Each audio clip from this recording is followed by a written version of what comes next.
पुराने ज़माने का ज़िक्र है कि मुल्क चीन पर एक बहुत ताकतवर बादशाह हुकूमत करता था। खुदा का दिया सब कुछ उसके पास मौजूद था। बादशाह के 3 बेटे थे। बादशाह बड़े लड़कों को बेहद चाहता था और छोटे लड़के को, जो हमेशा खामोश और चुप-चुप रहता था, काहिल और सुस्त कहकर उससे नफरत करता था। शहजादा परवेज को बादशाह के इस रवैये से बड़ी तकलीफ होती थी, लेकिन वो कर भी क्या सकता था। सब लोग उसे नखट्टू शहजादा कहते थे और वो अक्सर यूं सोचा करता कि वो भी किसी दिन अपनी बहादुरी का सबूत देकर बादशाह के दिल में अपनी जगह पैदा कर सके।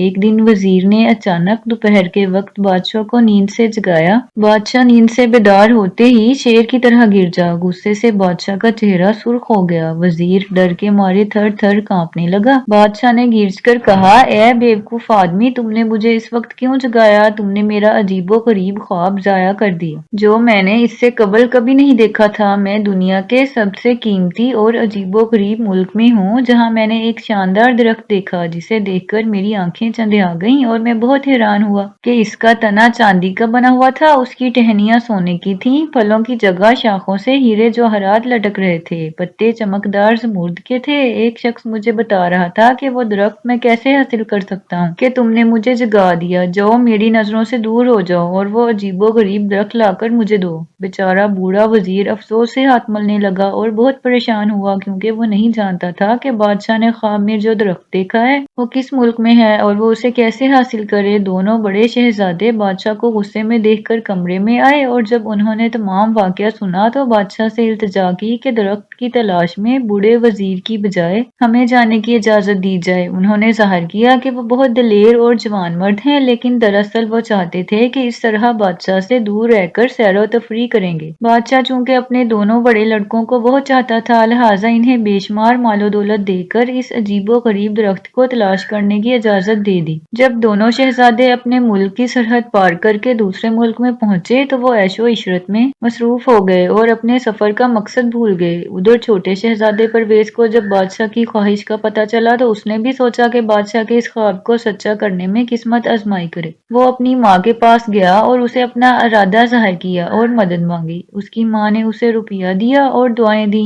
शहजादा परवेज चुपके से अजीबो गरीब दरख्त की तलाश में रवाना हो गया। शहजादा परवेज कई मुल्कों का सफर करने के बाद एक बड़े और घने जंगल में पहुंचा। उसने देखा कि एक बहुत बड़ा असदा उसकी तरफ बढ़ता चला आ रहा है। परवेज इससे बिल्कुल नहीं डरा, बल्कि तलवार से इसका काम तमाम कर दिया और खुद आगे चल पड़ा। ये असदा एक देव था जिसका नाम लाल था और इस जंगल की हिफाजत करता था ताकि कोई अजनबी इस जंगल में दाखिल न हो सके। देव के मरते ही तमाम घना जंगल साफ हो गया और शहजादे परवेज के सामने एक साफ सुथरा रास्ता बन गया। वो दिलेरी से आगे बढ़ता गया। अभी वो चंद ही मील आगे गया होगा कि उसे एक हरा भरा बाग नजर आया जिसमें रंग बिरंग के फूल और फल लगे हुए थे। देखने में ऐसा मालूम होता था जैसे ये परियों का बाग है। शहजादा पहले तो डरा, फिर अल्लाह का नाम लेकर बाग में दाखिल हुआ। उसने अंदर जाकर चश्मे से ठंडा पानी पिया, जिससे उसकी सारी थकान दूर हो गई। अचानक उसने एक खूबसूरत परी देखी जो फूलों से लदी हुई थी। जो ही उस परी ने शहजादे को देखा तो उसकी चीख निकल गई। घबराहट और हैरानगी से उसे देखने लगी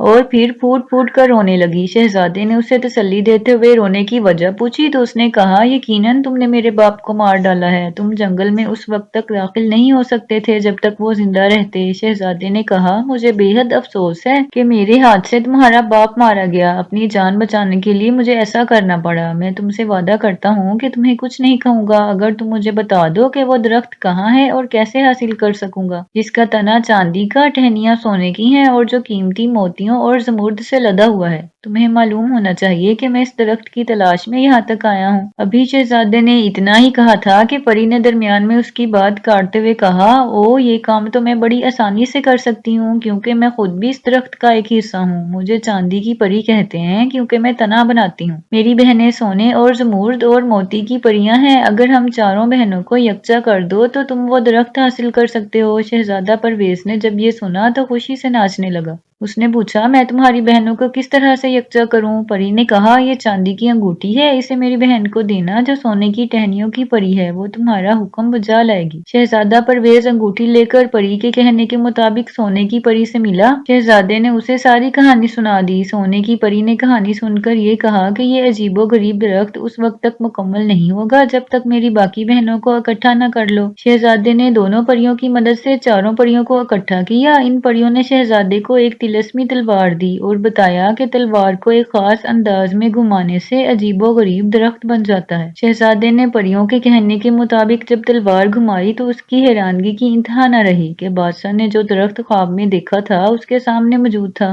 اس نے درخت کو فوراً چار پریوں میں تبدیل کر دیا اور اپنی کامیابی پر خوش ہو کر اپنے ملک کی طرف روانہ ہوا۔ شہزادہ پرویز کئی مہینوں کے سفر کے بعد ایک بارونق شہر میں پہنچا جہاں اسے اپنے دونوں بڑے بھائی ملے جو انتہائی مفلسی کی زندگی بسر کر رہے تھے۔ وہ اپنے چھوٹے بھائی کو دیکھ کر بہت حیران ہوئے۔ شہزادے پرویز نے اپنی کامیابی کا سارا حال اپنے دونوں بھائیوں کو بتا دیا۔ بھائیوں کو اس خیال سے حسد ہوا کہ شہزادہ پرویز اب بادشاہ کا لاڈلا بن جائے گا اور وہ بادشاہ کی نظروں سے گر جائیں گے۔ چنانچہ انہوں نے آپس میں مشورہ کیا کہ اس عجیب و غریب درخت پر ہم قبضہ کر لیں اور ہم ہی اس عجیب و غریب درخت کو بادشاہ کی خدمت میں پیش کریں۔ یہ سوچ کر دونوں شہزادے بھی شہزادے پرویز کے ساتھ ہو لیے۔ چلتے چلتے ان لوگوں کا قافلہ ایک کنویں کے قریب سایہ دار درختوں کے پاس ٹھہرا۔ جب آدھی رات ہوئی تو ایک شہزادے نے شہزادے پرویز کو جگایا اور کہا کہ بھائی پیاس کے مارے میری جان نکل رہی ہے، خدا کے لیے تھوڑا پانی پلا دو۔ رحم دل شہزادہ اپنے بھائی کی پیاس سے بہت پریشان ہوا اور اس کے لیے پانی لانے کے لیے دوڑا۔ کنویں پر پہنچا ہی تھا کہ پیچھے سے شہزادے پرویز کے دونوں بھائیوں نے اسے کنویں میں دھکیل دیا اور پھر اپنے خیمے میں آ گئے۔ صبح دونوں بھائیوں نے پریوں سے کہا کہ وہ بادشاہ کی خدمت میں پہلے ہی روانہ ہو گیا ہے اور ہمیں پیچھے آنے کے لیے کہا ہے۔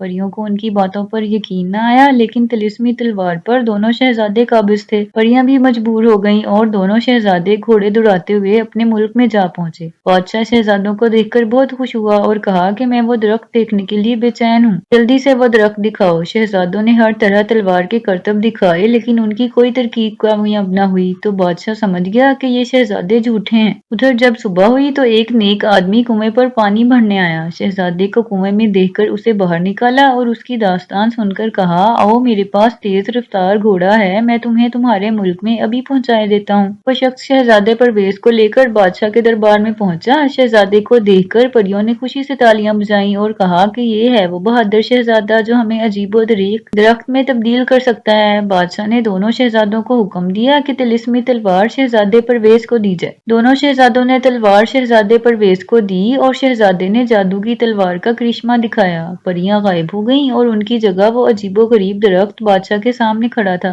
جو اس نے خواب میں دیکھا تھا۔ بادشاہ نے شہزادے پرویز کو گلے سے لگایا اور کہا یہ میری غلطی تھی جو میں تمہیں نکھٹو سمجھتا رہا، آج سے تم اس تخت و تاج کے مالک ہو۔ دونوں شہزادوں نے بھی اپنے بھائی سے معافی مانگ لی اور شہزادہ پرویز بڑے ٹھاٹ سے حکومت کرنے لگا۔